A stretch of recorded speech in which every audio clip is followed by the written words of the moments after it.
Oke, welcome back to channel YouTube Koko X Ahmed di segmen Soccer Ahmed. Kita review setelah Premier League kembali bermain lagi ya. Di match day pertama, walaupun ada beberapa tim yang nggak main. Manchester City, MU, Burnley, sama Aston Villa ya kalau nggak salah nggak main. Yoi. Kita akan ngebahas nggak akan ngebahas semuanya, cuman kita akan ngebahas beberapa pertandingan yang menurut kita menarik dan nggak akan sepanjang di episode pertama. Cuman gue akan lebih fokus nanti di pertandingan Chelsea-Brighton. Nah, tapi gue akan ngebahas juga pertandingan-pertandingan seru lainnya. Pertandingan pertama yang akan gue bahas yaitu Arsenal lawan siapa Arsenal? Fulham. Arsenal lawan Fulham. Gimana? Hasilnya adalah 3-0. 3-0. Willian berkontribusi di dalam gol-golnya. Ya. Setiap gol dia berkontribusi gitu. Walaupun nggak bisa dihitung asis ya, yang Lacazette itu pertama nggak bisa dibilang tidak bisa dibilang dia asis, tapi setidaknya dia banyak berkontribusi di pertandingan tersebut. Nah, lu menilai pertandingan tersebut Arsenal Fulham di kandang Fulham match day pertama langsung 3-0. Lu apa sih yang sekiranya buat lu menarik poin-poin penting di pertandingan itu? Singkat aja. Yang menariknya di gue menyorotinya di Willian karena yang gue simpulin bahwa Willian walaupun usia 30 ke atas tapi dia tidak skill dia dan cara dia bermain tuh masih sama gitu loh, dan masih kuat lah menurut gue ya, terbukti dengan hat-trick assist ke Lacazette, ke siapa aja sih yang golin tuh gue lupa, gue nggak nonton lagi, tapi gue lihat cuplikannya dikit-dikit gitu sama statistiknya. Itu kelihatan Arsenal mulai kelihatan skemanya gitu loh, Matt. Kelihatan skemanya kayak yang kemarin kita bahas kan, yang Willian, Aubameyang sama Pepe, tapi tetap Pepe kemarin nggak main, yang main tuh Lacazette. Tapi at least kan berarti trio ini kan berhasil. Ya kan, trio ini membuktikan dari Willian tuh nge-cut inside untuk cari celah dan memberi assist, dan itu udah sukses banget sih Arsenal gitu. Maksudnya untuk pembuktian di opening match day pertama itu hasilnya cukup memuaskan ya kan, 3-0 ya kalau nggak salah ya, 3-0 dengan defisit lebih 3 gol. Menurut gue itu opening yang sangat bagus untuk Arsenal gitu, dibanding mereka menang 1-0 doang, karena mereka menang dengan dengan mendominasi gitu. Ini catatan dari gue nonton full match Arsenal sama Fulham. Arsenal tuh sebenarnya sama pada umumnya di awal-awal Premier League ya. Biasanya masih ngeraba gitu karena ada beberapa pemain baru. Kalau lu ngeliat statistik ya, gue setuju banget sih sama waktu itu Coach Justin pernah ngomong bahwa nonton sepak bola itu gak bisa ngeliat dari statistiknya doang, tapi lu harus benar-benar lihat. Gue tadi bilang di bawah Willian tiga kali berkontribusi dalam setiap gol, 3 golnya itu berkontribusi gitu ya. Cuman masalahnya adalah memang tidak sedominan waktu di Chelsea. Gue kan juga salah satu fans Chelsea, jadi gue tahu banget cara mainnya Willian. Misalnya dari waktu dia counter attack tuh gimana gitu. Coba kalau ngeliat dari golnya pertama ya, itu kalau nggak salah siapa ya? Kalau nggak salah Aubameyang nge-shoot, terus ketepis dikit, terus tiba-tiba ada Willian di posisi dalam kotak. Iya, tiba-tiba ada Willian mau nge-shoot di awal. Nyodok dikit, terus kena tepis, tiba-tiba ada Lacazette di situ gol. Jadi artinya golnya bukan dari skema yang bagus untuk di gol. Maksudnya bukan pada skemanya Willian yang bagus di gol pertama. Gol kedua pun itu sebenarnya bukan hal yang wow, tapi emang itu ciri khasnya Willian dari corner kan Willian, terus langsung disundul sama si Gabriel. Seperti yang gue bilang kemarin, pemain barunya Arsenal galak banget tuh, Willian Gabriel kemarin. Gabriel langsung golin bro, dan clean sheet. Iya, Gabriel langsung golin ya. Itu keren banget. Padahal gue tuh tadinya pakai Gabriel di FPL gue. Dia udah clean sheet, ya itu. Tapi karena gue ragu dia pemain baru apakah dipakai apa enggak, akhirnya gue cabut karena menurut gue 3 back-nya itu tadinya Rob Holding, David Luiz sama Tierney. Ternyata nggak main David Luiznya ya. Karena nggak main. Gabriel Malah nggak main ya. dan bagus banget. Oh iya, kalau lu ngelihat pertama kali itu Gabriel sempat blunder untuk disamatin Leno di Oh gitu ya. awal-awal. Dia ngelepas bola, totalnya ada yang lari. Iya, gue dengar 15 menit awal Arsenal kayak kelihatan kurang mendominasi, tapi setelahnya mulai. Nyaris blunder. Dia Hmm, mungkin kaget ketika ketemu pemain yang punya speed kenceng di iya. saat itu. Nah terus di gol yang terakhir yang menurut gue yang paling keren. Jadi tiba-tiba Willian crossing jauh gitu, dapetin Ah, Aubameyang, langsung pressing Aubameyang.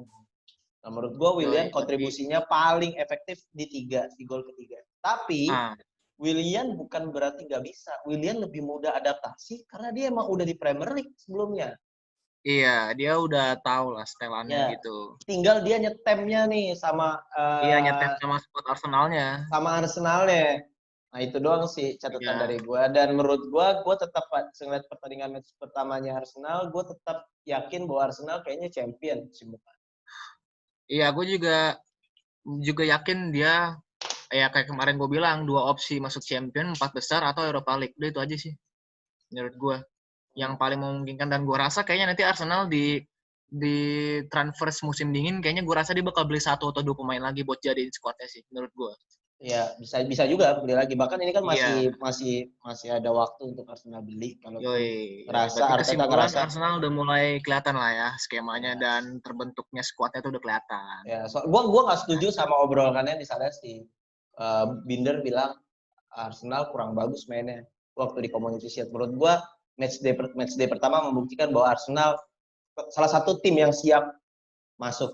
Karena Oh, sebenarnya gini juga pembahasan gue adalah di efek corona itu adalah salah satunya adalah pandemi ini efeknya adalah kesiapan tim-tim masuk ke liga baru karena jaraknya semakin dekat. Apalagi ada Nation iya, League waktu itu. Nah, menurut gue iya, Arsenal adalah salah satu tim yang siap untuk masuk Premier League gitu, menjalankan musim Premier League. Atau menurut gue. yoi. Yoi, kita langsung move aja nih ke Chelsea Lanjut. Brighton nih gue menarik nih. Belum dulu dong. Gue akan bahas Belum nih. pertandingan lain dulu. Bahas apa Liverpool sih? sama Leeds United. Liverpool. Oh iya Gua Liverpool Leeds ya, gue lupa ya. gue mau ngomong dulu. Gue nonton juga pertandingan Liverpool full match. Liverpool sama Ah, gue udah cuplikan sih, gue udah cuplikan. dan gue terhibur banget sama ini pertandingan. Parah. Iya itu Golnya itu lu, banyak iya itu lumayan, dan lumayan terhibur dan lumayan menarik. dua-duanya saling serang. Apalagi gue ngelihat pelatih siapa sih Bielsa ya pelatih Leeds yang baru. Itu bagus banget, bukan bagus ya maksudnya kayak punya daya tarik sendiri gitu sebagai coach. Dia duduk dia jongkok di Yoi, pinggir lapangan gitu kayak yoi, kayak pelatih keren gitu loh kayak yoi. Leeds bakal something nih walaupun menurut gua mungkin kalau Europa League sama Champions kayaknya nggak mungkin. Europa League ya ada 50-50%. Leeds Tapi United. tidak iya Leeds United kan Liverpool kemarin Kalau gue sih kejebak. nggak yakin, karena masih ada Spurs sama Wolves dan jangan lupa Everton. Iya maksud gua ada potensi 50% ya untuk Ya masuk bersaing lah, menurut gue bersaing. Tapi kalau bersaing. untuk menempatkan posisi di Europa League, gue rasa kayaknya enggak deh. Kalau feeling gue dia ada potensi tergantung konsistennya dia. Dia dia Iya, kemarin masih kayak nyadangin Rodrigo, pemain yang baru dibeli dari Valencia. iya Rodrigo dari Valencia itu striker ya. Itu striker bagus, punya speed dan Iya, gue tuh mirip-mirip setuju si banget. Werner. Ya setuju banget kalau salah satu hal yang paling penting untuk lu main dari liga lain masuk ke Premier League itu adalah lu harus punya speed sama kekuatan. Itu udah Ah, kunci utama. Otak tuh nomor 2 deh. Pertama lu punya speed yoi. sama itu dulu karena Premier League tuh mainnya cepet dan badannya gede-gede, fisik fisik banget. Iya, mainnya cepat. Mainnya cepat. Nah menurut gua kemarin walaupun gak ada Rodrigo, mungkin dicadangin untuk di match day ke depannya. Suruh ngelihat dulu deh nih karena waktunya kan jaraknya singkat banget ya. Iya, karena Tuh. kan dia didatengin kalau nggak salah belum sampai 2 minggu kan setahu gue tuh kalau datengin pemain baru kan harus isolasi mandiri dulu selama 2 minggu. Ya isolasi mandiri. Terus Tuh, juga dia jadi harus masih banyak pemain yang dicadangin atau nggak dibawa sih. ya harus diiniin dulu apa dia ngelihat dulu Leeds mainnya kayak gini nih. Lu ibaratnya adaptasi, lu pelajarin dulu. Begitu lu main, lu bisa langsung nyetel gitu di tim. Jadi Iya, menurut dan gua beruntungnya Leeds adalah tim yang bisa berani ofensif sih sama tim-tim besar gitu loh. Jadi menurut gue Rodrigo juga cukup ketantang dengan ya timnya yang baru. yang apes adalah dia ketemu Liverpool yang punya daya serang keren banget kemarin. kalau gue bilang kemarin Iya. Liverpool kebaca, tapi lawan pertamanya ya Leeds yang punya defense-nya parah banget. Iya. Operannya banyak salah. Maksudnya bukan banyak Iya, salah tuh Van banyak Dijk kemarin kelihatan suka blunder tuh Van Dijk tuh. Udah mulai ya, kelihatan lah Van Dijk. ya gol Patrick Bamford yang kedua kan karena kesalahannya dia. Iya, karena kesalahan Van Dijk dan tapi beruntungnya Liverpool juga punya striker atau sayap yang bisa attacking ofensif bisa mencetak gol yaitu Muhammad Salah, kebukti karena dia hat-trick. Hat-trick dan penalti Iya, dua-duanya. Berarti kalau penalti, dua penalti menurut penalti. gue itu adalah keblunderan back sih menurut gue. Jadi Iya, kalau udah penalti itu keblunderan bukan back. murni. Ya. Iya, Jadi menurut tapi gue spirit juga pun iya. Liverpool yang punya daya serangnya offense-nya keren banget. Uh, apa namanya harus ketemu tim Leeds yang jelek di posisi belakang. Ah, Jadi Liverpool belum ketemu tim yang punya defensif yang bagus. Kayak gue bilang kemarin, ya ofensifnya Liverpool tuh emang bagus banget gitu sehingga apa namanya back Premier League harus bisa mempertahankan dari serangannya Liverpool dan karena yoi. Leeds baru pasti ketemunya juga baru. Mungkin menurut gue nggak bisa dibilang bahwa Arsenal something gitu. Jadi gue masih yakin pada pendirian gue. Mungkin Arsenal bisa peringkat 4 seperti yang gue bilang kemarin. Tapi kalau untuk juara enggak. Itu gue masih yakin kayak gitu. Oh ya sama Kalau lu ngelihat back-nya si Trent Alexander-Arnold itu karena sering dibombardir dia agak nahan untuk naik. Itu iya. bedanya. Beda sama dulu yang dimana wingback-nya bisa main naik enak. Dia percaya sama Van Dijk, tapi sekarang kemarin agak mundur wingback-nya. Itu perbedaan yang gue lihat sih dari pertandingan kemarin. Gimana lu ada respon lagi nggak? Singkat respon singkat. Respon gue paling sederhananya kalau untuk analisis di Liverpool Leeds, menurut gue nih benar prediksi kita pembuktian bahwa Liverpool ini udah mulai kebaca. Liverpool ini permainnya sudah mulai kebaca dan konsistensi back tengahnya menurut gue sudah mulai kelihatan agak keseok-seok gitu loh. Karena pembuktian kemarin Van Dijk agak blunder dan kita melihat Leeds ya sebagai Leeds United sebagai tim promosi yang match day pertama lawan tim besar itu sudah bisa mencetak 3 gol. Itu menurut gue termasuk suatu prestasi awal menurut Ya, gua gitu loh. sepakat. Apalagi melawan timnya Liverpool yang kemarin tuh musim kemarin Liverpool adalah tim yang superior. Tapi Leeds United bisa cetak 3 gol. Itu membuktikan bahwa Liverpool sudah mulai terbaca permainannya.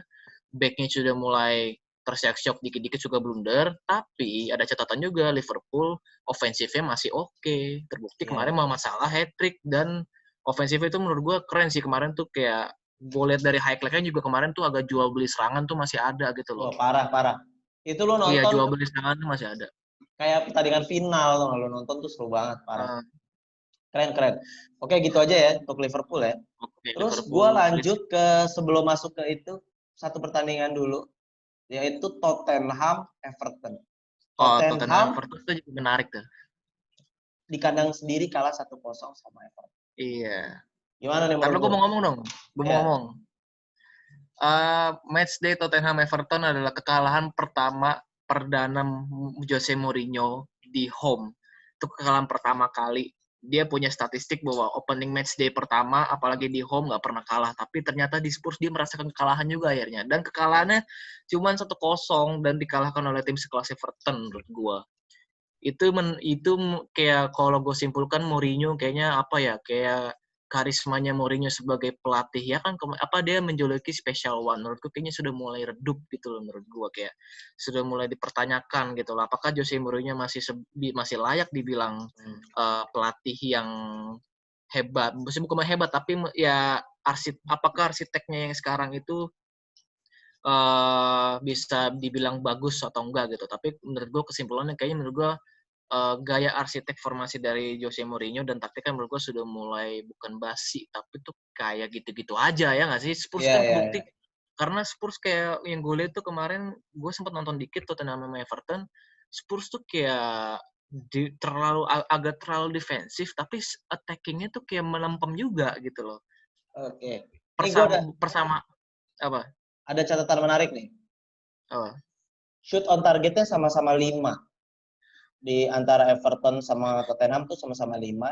Tapi bedanya shoot off targetnya 9-1. Everton 9 kali percobaan, sedangkan itu Spurs cuma cuma satu bisa kali. shoot off target 1. Itu Nah, yang itu tadi gue memang kalau bilang. ngelihat shoot on target sama shoot off target ini biasanya memang cirinya Mourinho ya. Dia agak defensif tapi sekali nyerang efektif harusnya, dan on targetnya lebih Hmm. banyak daripada off target ya. Cuman Hmm. salah satu kelemahan Mourinho adalah kalau dia dipaksa main ball possession. Kemarin Iya, Tottenham Mourinho kayak nggak dipaksa main biasa. ball possession. Possessionnya lebih gede 51-49. Jadi ya menurut gua dan itu memaksa untuk main set play, main ball possession, dan Tottenham kayaknya nggak bisa kayak gitu. Dan Iya, ada satu lagi yang Tottenham menarik, apa tuh? foul-nya. Everton cuma ngelakuin pelanggaran 7 kali, sedangkan Hmm. foul yang dilakukan oleh Tottenham itu sampai 15 kali. Menurut gua Iya. kenapa orang melakukan foul itu di dalam pertandingan berarti ada kesalahan. Misalnya dia kalah speed sehingga dia harus menjatuhin lawan dan sebagainya. Dan itu sering banget terjadi. Itu reason misalnya speed gitu, atau Kastanye dari back barunya dia Kastanye lari terus Yoi. di Kastanye si Iya. Digne Iya, Lucas Digne. Lucas Digne naik terus kalah speed gitu loh. Menurut gua Hmm. Everton kalah banget sih di pertandingan ini. Bukan Iya, kalah tapi secara tim, tapi kalah secara strategi menurut gua. Patut untuk disalahin Mourinho kemarin.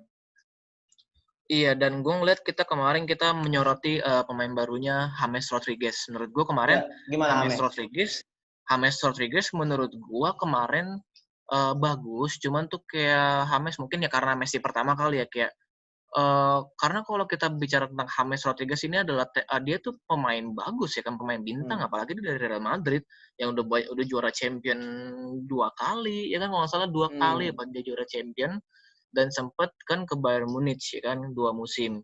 Kayak untuk gue lihat James Rodriguez main di Everton, gue rasa kayaknya dia bagus ngandelin umpan crossing aja. Cuman menurut gue kayaknya kelihatan kayak kurang mendominasi gitu loh dari James. Maksudnya permainan asli dia tuh kayak belum sepenuhnya keluar gitu loh. Kayak dia nggak berusaha untuk mencoba minta bola gitu atau gimana gitu, dan dia lebih mengandalkan dapat bola langsung mencoba crossing gitu. Tapi menurut gue masih diwajarin sih karena mungkin match pertama gitu loh. Apalagi kan lawannya Spurs gitu loh ya kan.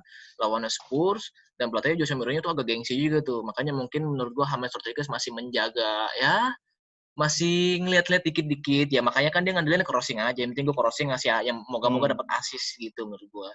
Tapi kesimpulan gue kemarin, intinya pertandingan kemarin menurut gue James Rodriguez masih kurang mendominasi, dan gue berharap ke depannya James Rodriguez bisa mendominasi gitu loh, kayak layaknya kayak Muhammad Salah dan Aubameyang gitu-gitu, karena mereka tuh pemain bagus.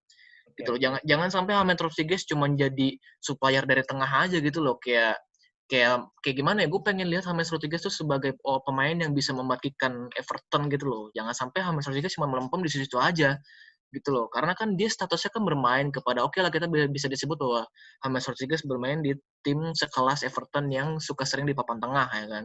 Jangan sampai pemain sekelas James Rodriguez itu bisa dicap sebagai pemain yang bermain di tim papan tengah. Gue berharap Everton bisa naik, seenggaknya mungkin dia bisa aja Everton bisa menjadi pesaing 4 besar, tapi menurut gue pesaingnya lumayan banyak gitu. Dan menurut gue Everton masih bisa masuk champion gitu. Kalau misalnya James Rodriguez dan kawan-kawan bisa membangkitkan permainan dan konsistensi sih menurut gue. Itu aja sih kesimpulan gue. Oke, gue terakhir nih ya, yang perlu gue izin juga di pelatihnya Everton itu Ancelotti, yang menurut gue salah satu pelatih hebat juga ya. Terus Pelatih hebat tadi ya.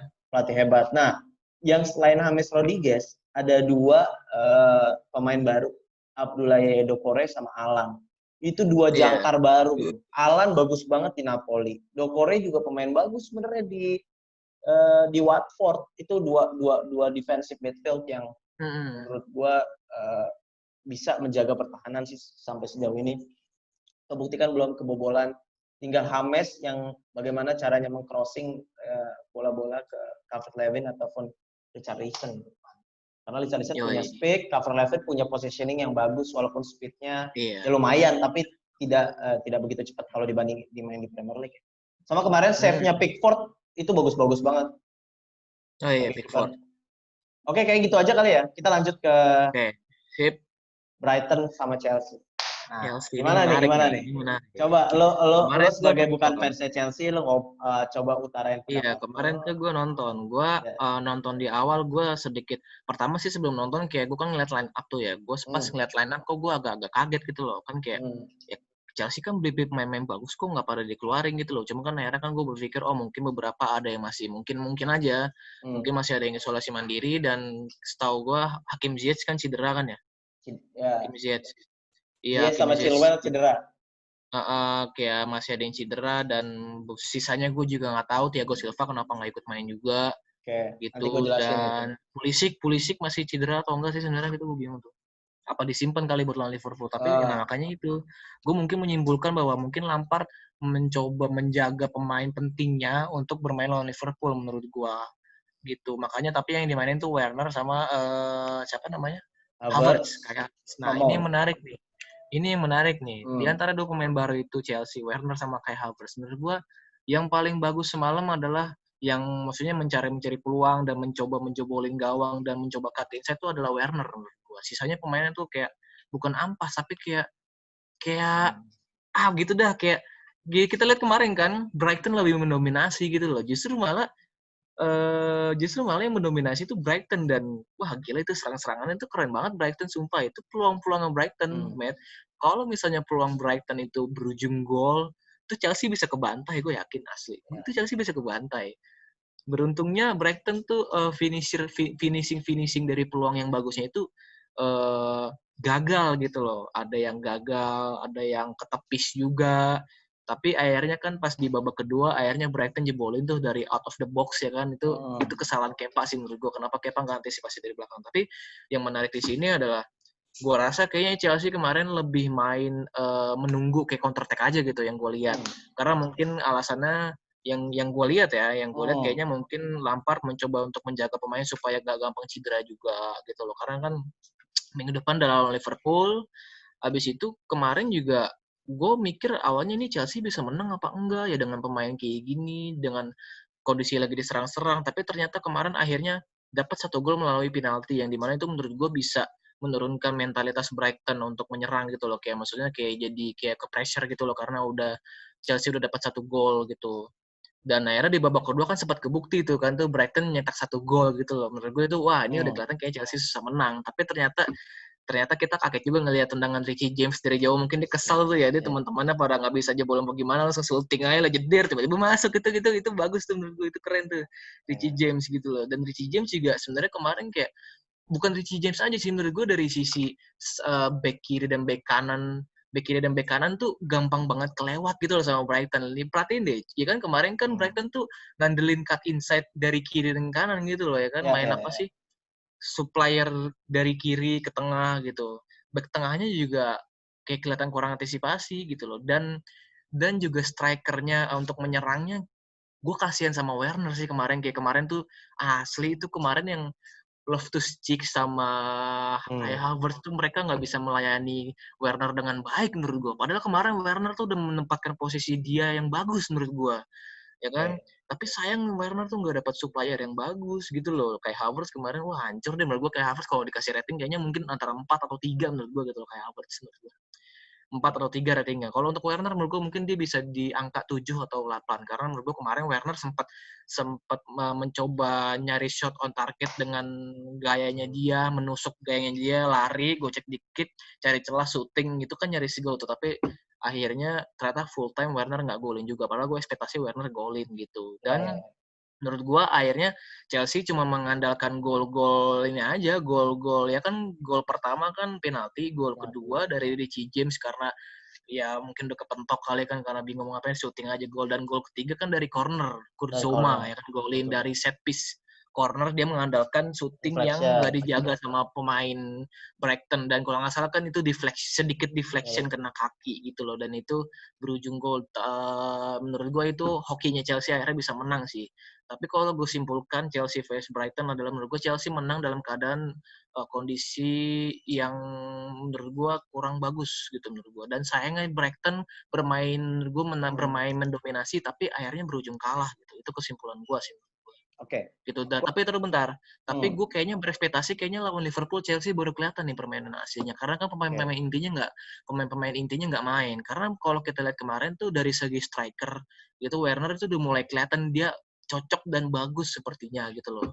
Dan gue ngebayangin sih nanti match ke depan lawan Liverpool kalau tiba-tiba ada Pulisic, ada Ziyech, dan kayak Havertz bisa main bagus. Wah, gue nggak bisa ngebayangin tuh Werner bakal bisa golin berapa atau seenggaknya tuh serangannya tuh kelihatan gitu loh. Dan back-nya ya kan Thiago Silva sama Ben Chilwell itu kalau main menurut gue bisa solid banget sih Chelsea dari back sama strikernya itu menurut gue solid banget. Udah sih itu kesimpulan gue. Oke. Ini gue sebagai fans Chelsea ya yang ngikutin pertandingan Chelsea. Pertama gue mau ngomong begini dulu. Kita lihat dulu formasi yang dipakai sama Brighton yaitu 3-4-1-2 ya.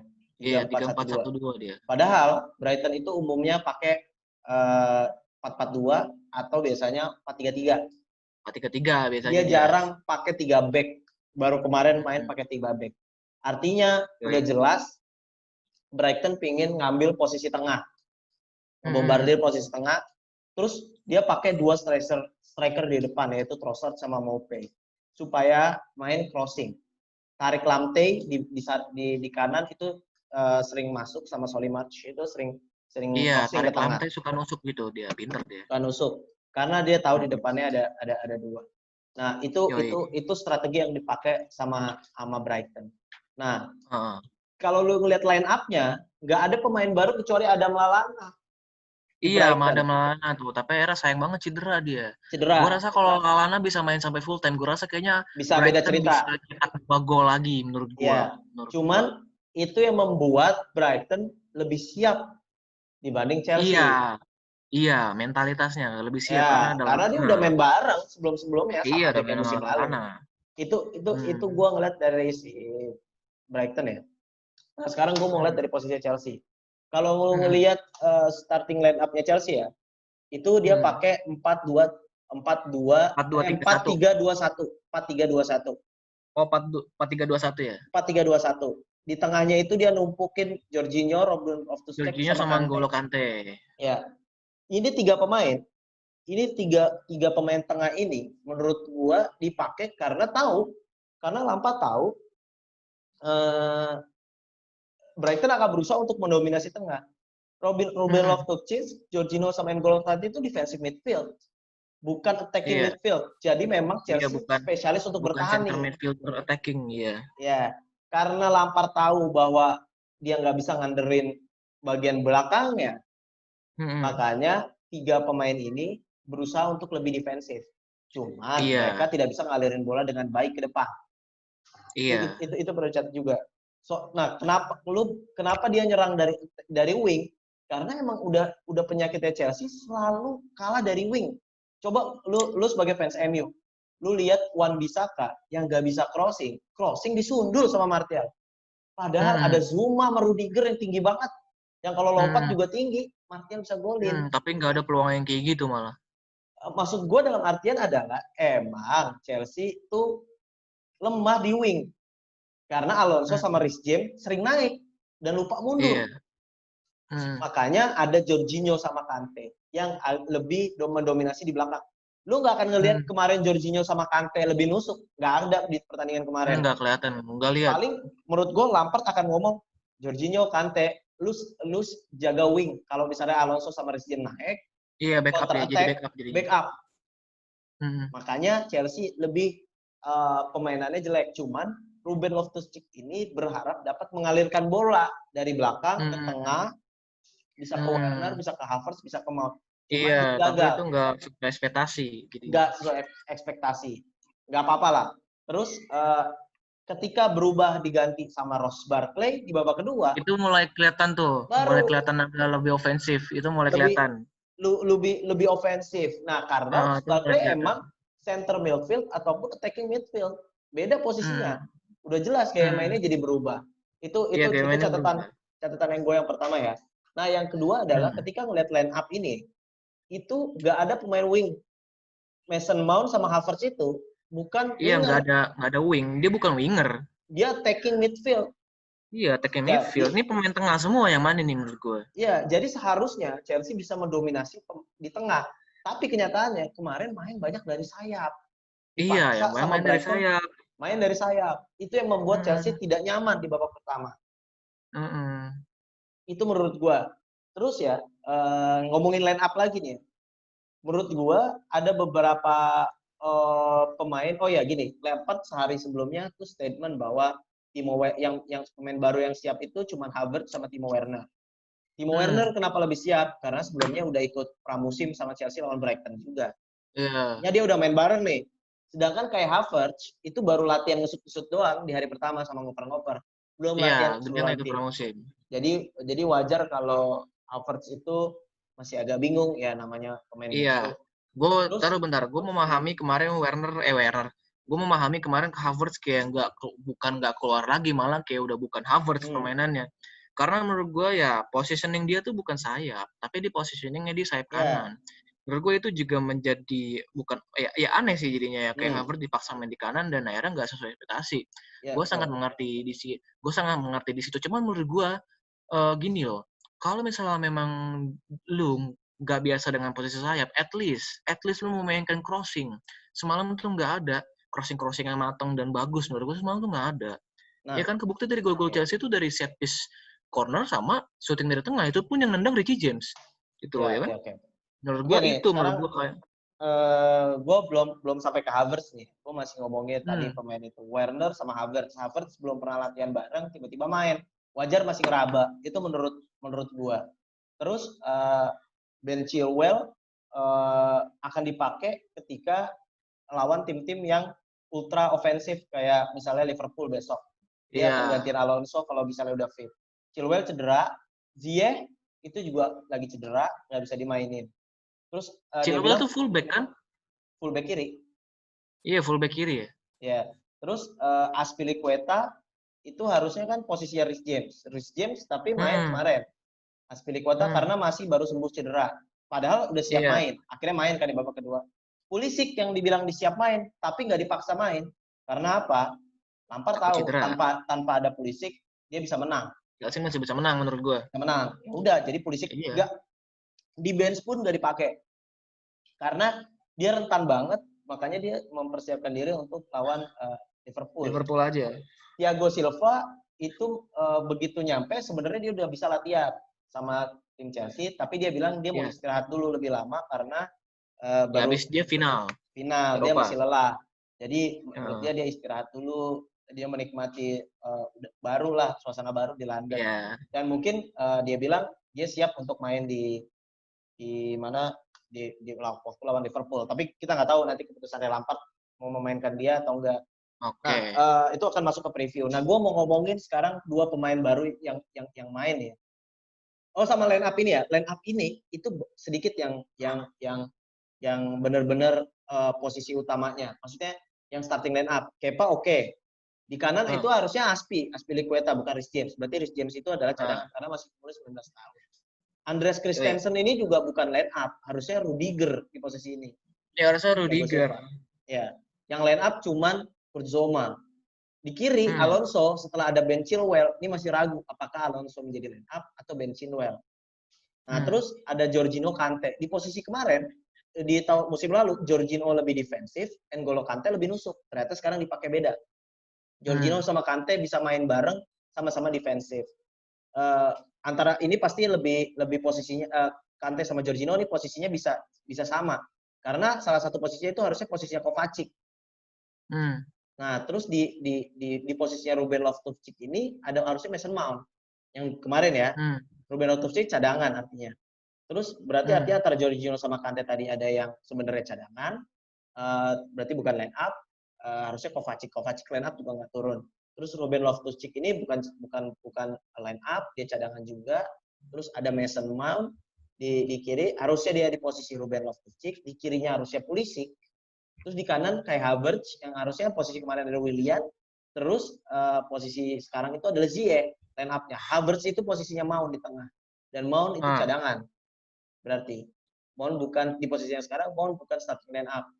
Tinggal Iya, striker gue rasa depannya dia udah Timo nggak line up Werner. lagi sih. Artinya 50% lebih tim yang kemarin dipakai itu bukan tim utamanya Bukan Chelsea. line up utama. Bukan line up utama Chelsea. Makanya Iya, bukan line up kalau utama. kemarin jelek, menurut gua agak masuk akal karena bukan line up, tidak berharap banyak juga. Gua bahkan kemarin menang 2-1, 1-0.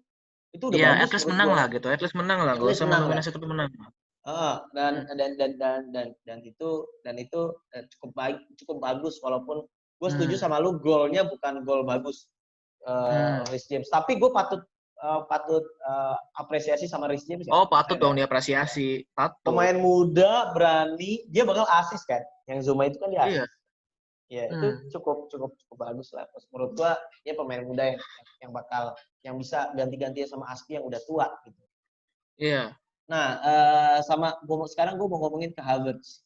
Setelah Havertz kayak kemarin gue bilang ya, setelah Havertz itu pindah ke Chelsea, gue mulai nonton tuh pertandingan Leverkusen. Emang ini pemain kagak pernah menonjol. Di Leverkusen itu gue juga bingung kemarin, kenapa nih orang bisa seharga mahal orang dia main. Menurut gue adalah salah satu orang yang nggak begitu tertarik sama Havertz pindah ke Chelsea ya. Kenapa dengan harga semahal itu menurut gue nggak jadi something sih menurut gue. Karena gue masih percaya punya Mason Mount sama Ross Barkley di posisi attacking midfield. Nah menurut gue Havertz semahal itu nggak penting. Tapi mungkin karena usianya muda, dia bisa potensi main bintang. berkembang. Kayak Eden Hazard dulu lah. Kayak Eden Hazard dulu di bawah. Tapi beda, Eden Hazard di awal musim, gue nonton pertama kali Eden Hazard di awal musim, itu udah gacor. Beda sama nih orang. Gue emang gak suka gaya mainnya Havertz. Kalau lu nonton pertandingan Leverkusen yang kayak kemarin kita bahas di sebelumnya ya, Leverkusen waktu lawan waktu lawan Munchen atau lawan Dortmund, yang menonjol bukan Havertz, tapi Leon Bailey strikernya. Leon Bailey strikernya. Menurut gue itu yang mana bagus gitu. Kenapa Havertz sih yang jadi keren banget gitu di Leverkusen. Gue sampai sekarang gue adalah orang yang nggak setuju Havertz ke Chelsea dengan harga semahal itu, karena menurut gue sama Werner harganya nggak semahal itu, tapi bisa lebih berpotensi lebih bagus daripada itu. Nah itu menurut gue Havertz emang bukan tipe pemain yang banyak bisa pegang bola, cuman dia mungkin lebih kreatif aja, bisa ke kanan, bisa ke kiri gitu. Gue juga masih ngerti, mungkin kita bisa lihat di kedepannya. Terus sama statementnya Werner sih setelah pertandingan, kan dia cedera tuh terakhir, dia cedera, terus dia bilang agak sakit dikit kakinya, tapi dia fit untuk lawan Liverpool. Dia bilang baru kali ini saya ketemu dihadapkan pada 3 back yang gede-gede banget katanya. Nah, terus dia sambil ketawa ngomong kayak gitu, terus kata dia bilang, gue bilang kayak gini ya, this is Premier League, lu harus bisa ngatasin itu gitu. Back Premier League tuh gede-gede banget. Iya, makanya gue nggak setuju sama statementnya bilang Chelsea bakal juara, belum tentu. Ya, gue bilang kenapa Chelsea bisa juara dengan berbagai macam opsi kan. Gitu gue. Pertama adalah Pulisic harus konsisten, tidak cedera sampai akhir musim. Itu salah satu catatannya, dan menurut gue kayaknya nggak mungkin sih Pulisic aja di awal musim cedera. Waktu lawan Brighton, terus pas lawan Arsenal ya sebelumnya ya, itu final FA Cup ya. Iya, final FA Cup cedera. Dia hobi banget cedera gitu loh menurut gue. Jadi catatan gue adalah Pulisic harus karena nggak punya wing kiri. Kalaupun punya wing kiri jadi pressure. Iya, belum punya wing kiri, belum ada lapisnya dari Pedro. Iya. Kalau di kanan ada Hudson-Odoi yang ada Hudson-Odoi sama Ziyech bisa jadi kanan. Ya bisa jadi pelapis. Kalau Odoi bisa pelapis kalau misalnya itu. Odoi juga bisa ditaruh di kiri sih. Nah, Werner ada Tammy Abraham. Menurut gue dengan berbagai macam catatan ya, sama backnya nggak boleh kebobolan. Nah, ada juga statementnya Thiago Silva yang menarik. Dia bilang gini, waktu gua ngomong, semua orang tuh diem, termasuk Ibrahimovic. Kenapa tiba-tiba Thiago Silva ngomong kayak gitu? Karena pengen ngasih tahu back-back muda yang ada di Chelsea, Christensen, Zuma, Rudiger, ente jangan banyak bacot. Sekarang ada gua, gitu. Kemarin kan nggak ada leader di belakang. Azpilicueta itu jadi kapten cuman karena rajin latihan sama baju dimasukin. Tadi diajar guru BK dia, jadi kapten. Modalnya cuman gara-gara masukin baju. Nah, sekarang ada Thiago Silva. Kalau mau ngapain gitu. Ini gue kasih tahu nih. Ya emang orang ngomong kayaknya speednya Thiago Silva bakal capek deh main. Dan gue yakin Thiago Silva tuh nggak akan dimainkan penuh satu season dan berharap sama Thiago Silva. Tapi gue berharap Thiago Silva bisa mentoring nih kayak Bisa jadi Christensen, mentor. Zuma, sama Iya dong. Rudiger. Menurut gue sih gitu pertandingan kemarin.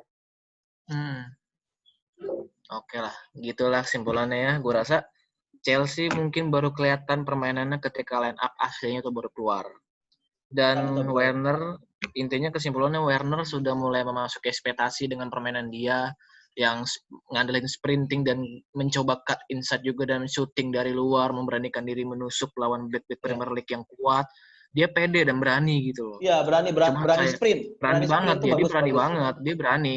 Masih berani, nggak coba masih ngakal-ngakalin gitu, nggak kayak Havertz tuh kayak kebingungan banget menurut gue. Dia udah bonto banget tuh, kayak bingungan mau ngapain. Iya, betul. Dan Loftus-Cheek menurut gue, kesimpulan dia pemain paling sampah kemarin. Menurut gue Loftus-Cheek mendingan jangan pernah dimainin di tim-tim laga-laga tim besar sih menurut gue. Sepakat, karena masih ada Barkley sebenarnya yang bisa di posisi itu. Iya. Waktu Barkley main ada tuh sekali dia gocek keren banget terus dioper ke Werner tapi ketepis.